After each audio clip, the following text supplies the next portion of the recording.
Dahulu kala, di sebuah desa terpencil yang subur namun sepi, hiduplah masyarakat yang sebagian besar bekerja sebagai petani sederhana. Namun, di antara kedamaian itu, tumbuh benih-benih ketidakpuasan. Ada seorang saudagar bernama Kisuro yang merasa harta kekayaannya tidak pernah cukup, meskipun lumbungnya sudah penuh. Ia memandang tetangga-tetangganya yang lebih bahagia meski hidup pas-pasan dengan rasa iri yang membakar hati. Kisuro menginginkan cara instan untuk menumpuk emas dan perak tanpa harus memeras keringat di bawah terik matahari. Obsesi ini membawanya pada bisikan-bisikan tua tentang jalan pintas yang gelap, sebuah jalan yang menuntut harga lebih mahal daripada sekadar uang, yakni jiwa dan kemanusiaan. Malam itu, angin berhembus dingin, membawa aroma tanah basah dan niat jahat yang mulai tercium di udara desa.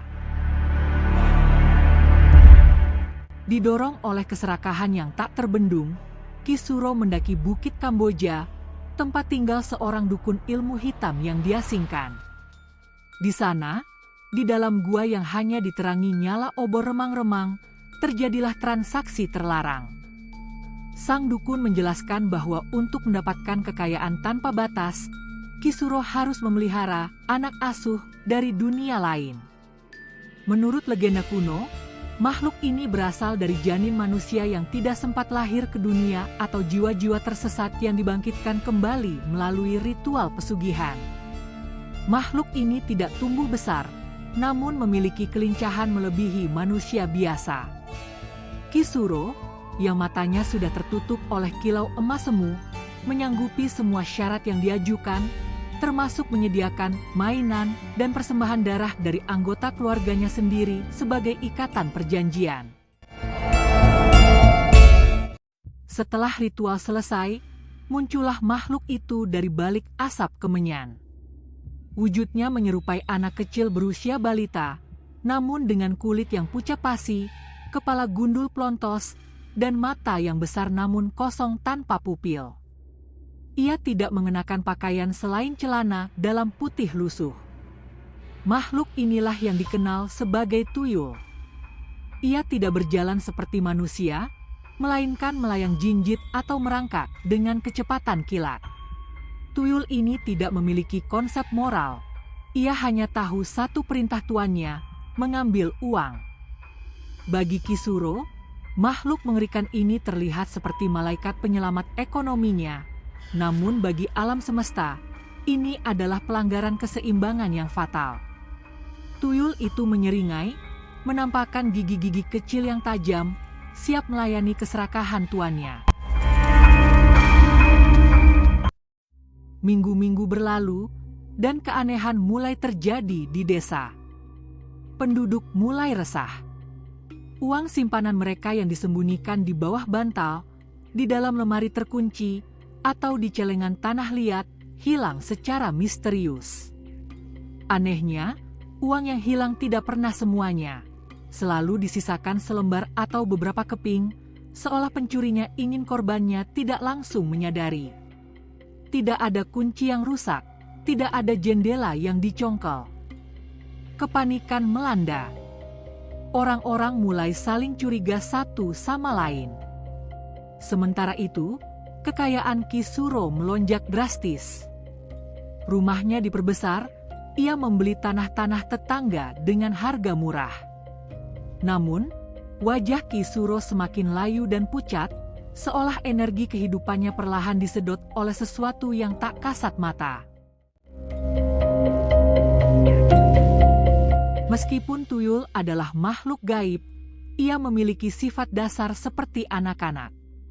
Ia suka bermain dan mudah teralihkan perhatiannya. Konon, tuyul sangat menyukai binatang air kecil seperti yuyu, kepiting sawah, atau kelereng. Ketika sedang tidak mencuri, ia akan meminta digendong oleh ibu asuhnya, biasanya istri dari pelaku pesugihan, dan meminta menyusu. Namun, yang diminum bukanlah air susu, melainkan darah.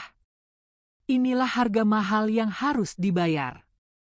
Istri Kisuro perlahan sakit-sakitan, tubuhnya kurus kering, dan wajahnya pucat seperti mayat hidup.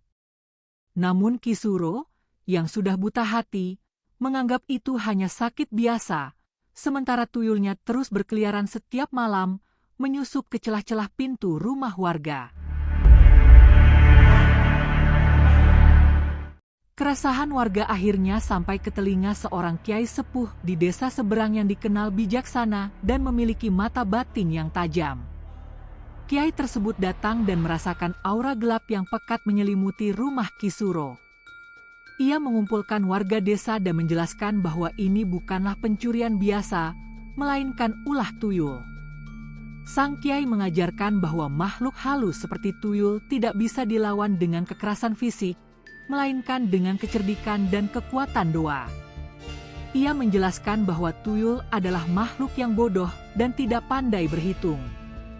Pengetahuan ini menjadi kunci bagi warga desa untuk menyusun strategi pertahanan guna melindungi harta benda mereka yang halal. Warga mulai menerapkan cara-cara tradisional untuk menangkal tuyul sesuai saran kiai. Cara pertama adalah dengan memanfaatkan sifat tuyul yang suka bermain. Warga disarankan menaruh baskom berisi air dan beberapa ekor yuyu, kepiting sungai kecil, di dekat tempat penyimpanan uang. Tuyul yang masuk rumah akan melihat yuyu tersebut dan lupa akan tugas utamanya mencuri uang. Ia akan asyik bermain dengan yuyu, menghitung kaki-kakinya, sampai pagi menjelang dan ia harus kembali tanpa hasil.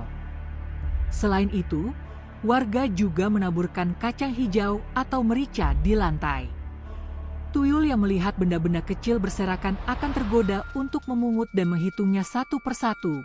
Sebuah tugas yang tak kunjung selesai karena ia terus lupa hitungan.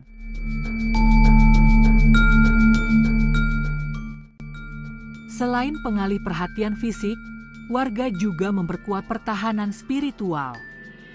Mereka diajarkan untuk tidak membiarkan uang berserakan begitu saja, melainkan mengikatnya dengan karet atau menyimpannya dengan rapi sambil membacakan doa, seperti Bismillah.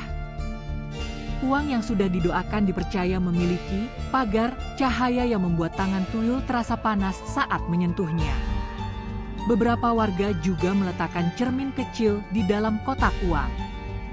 Konon, ketika tuyul membuka kotak dan melihat bayangannya sendiri yang buruk rupa, ia akan ketakutan dan lari terbirit-birit, mengira ada anak lain yang menjaga harta tersebut. Malam-malam di desa kini penuh dengan lantunan doa, mengusir aura kelam yang dibawa Kisuro. Karena tuyulnya terus-menerus gagal membawa pulang uang akibat strategi warga, Kisuro mulai panik. Perjanjian dengan dukun menuntut setoran tetap. Karena gagal memenuhi keinginan sang tuyul dan setan yang menaunginya, kontrak itu berbalik menyerang tuannya. Kesehatan Kisuro merosot tajam. Hartanya yang menumpuk perlahan habis untuk pengobatan penyakit aneh yang tak kunjung sembuh. Rumah mewahnya terasa panas dan penuh teror. Istrinya akhirnya meninggal dunia karena kehabisan darah dan energi. Kisuro hidup sebatang kara, dihantui oleh bayangan-bayangan anak kecil yang menuntut makan setiap malam. Ia akhirnya menyadari bahwa harta yang didapat dari jalan yang salah tidak akan pernah membawa berkah, melainkan hanya menunda kehancuran yang lebih besar. Desa akhirnya kembali damai setelah kepergian Kisuro yang tragis. Kisah ini diwariskan turun-temurun sebagai peringatan keras. Hikmah yang bisa diambil adalah bahwa tidak ada jalan pintas menuju kesuksesan yang sejati. Kekayaan yang didapat melalui cara-cara tidak halal, seperti korupsi atau merugikan orang lain, yang disimbolkan dengan tuyul, tidak akan kekal dan justru akan memakan diri sendiri serta orang-orang tercinta. Rezeki yang sedikit namun berkah jauh lebih menenteramkan jiwa daripada harta melimpah namun didapat dari jalan sesat. Kerja keras, kejujuran, dan doa adalah benteng terkuat melawan segala bentuk tuyul di zaman modern. Kita diajarkan untuk selalu bersyukur dan percaya bahwa Tuhan adalah sebaik-baiknya pemberi rezeki.